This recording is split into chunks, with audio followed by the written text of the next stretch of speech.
আজকে আমরা দুইটা মুরগ দিয়া বারবিকিউ বানাইলাম। এই চুলাটা তৈরি করতে প্রায় 1 ঘন্টা লাগছে। ইটার শিক দিয়া চুলাটা বানাইলাম। আলু দি ফ্রেঞ্চ ফ্রাই বানাইয়া রাখলাম খাওয়ার লাগি। এই মাংসের মধ্যে আমরা মশলা কিতা কিতা ব্যবহার করছি একটু আপনারা জানাই। ইটার মাঝে দিছি লেবুর রস, আদা, রসুন, বারবিকিউ সস, লেবুর রস, এখানেও খাঁটি সরিষার তেল ব্যবহার করছি, আর লগে দিছি হলদির গুঁড়া, তুরা মরচর গুঁড়া। চুলার মাঝে আগুন করলাম সেলি দিয়া, আর এই সেলি ফুরাইয়া হইল আংটা। আর আংটা ফুরানির পরে যে লাল আংটাটা থাকে, এই আংটার মাঝে মূলত আমরা এই বারবিকিউ যে মুরগ দিয়া যে বারবিকিউ বানাইছি, এই বারবিকিউটা আমরা এখন দিব।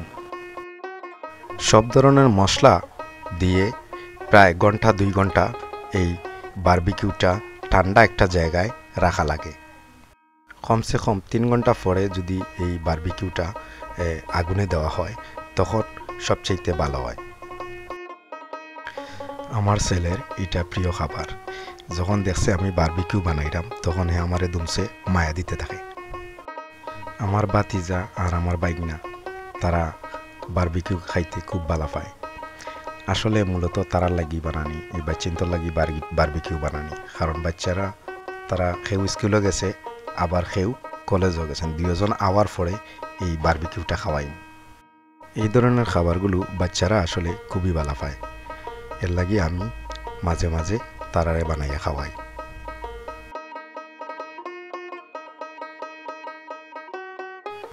মোটামুটি হয়ে গেছে কি, আরও 15-20 মিনিট লাগতে পারে। তো এরপরেই তারা অপেক্ষা করে খাওয়ার লাগে। আমি যখন বানাইয়া দিব তখন তারা খাইব।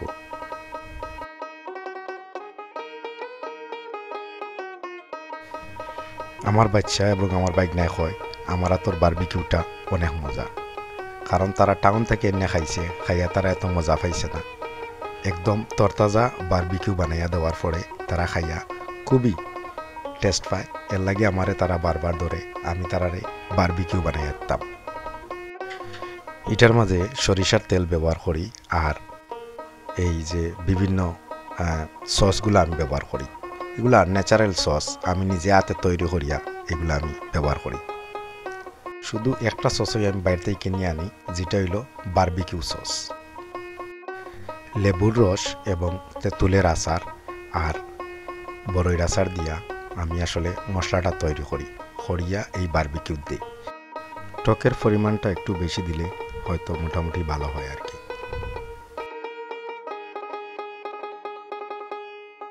নিজে নিজে তৈরি করি খাওয়াটার মজাটাই আলাদা। কারণ নিজে তৈরি করার পরে এটা অনেকটাই স্বাদ হয়।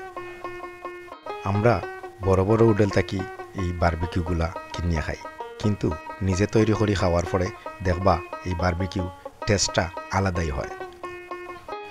বড় বড় হোটেলে অনেক কিছু ব্যবহার করে, কিন্তু আমরা এত কিছু ব্যবহার করি না। না করার কারণে এই বারবিকিউটা অনেকটাই মজা হয়। আমরা এই ন্যাচারাল কিছু জিনিস ব্যবহার করি, তার কারণে এই বারবিকিউটা অনেকটাই মজা হয়। মোটামুটি বারবিকিউটা ফুরানি শেষ। এখন আমরা খাবার জন্য রেডি হব। লগে লগে আরেকটি চুলাতে আমরা ফ্রেঞ্চ ফ্রাইও রেডি করেছি। এই সব মিলিয়ে আমরা আজকে বিকালকর খাবারটাই হবে আমাদের এই বারবিকিউ।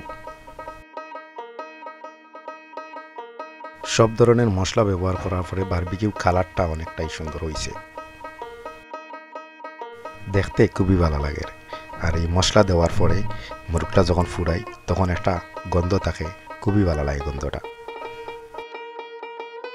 আপনারা চাইলে নিজে নিজে এই বারবিকিউ তৈরি করতে পারবা। সব জাতের মশলা যদি আপনারা জানা থাকে তাইলে বারবিকিউ বানাইতে আসলে তেমন একটা কিছু লাগে না। শুধু রড আর চুলাটাই কষ্টকর, আর চুলাতে আগুন ধরানো আরও বেশি কষ্টকর। যদি এই ধরনের মজাদার বারবিকিউ খাইতে চাই নিজে নিজে, তাইলে নিজেরাই চুলা তৈরি করবা, নিজেরাই সব কিছু করবা, দেখবা খুবই মজা লাগে এই বারবিকিউ।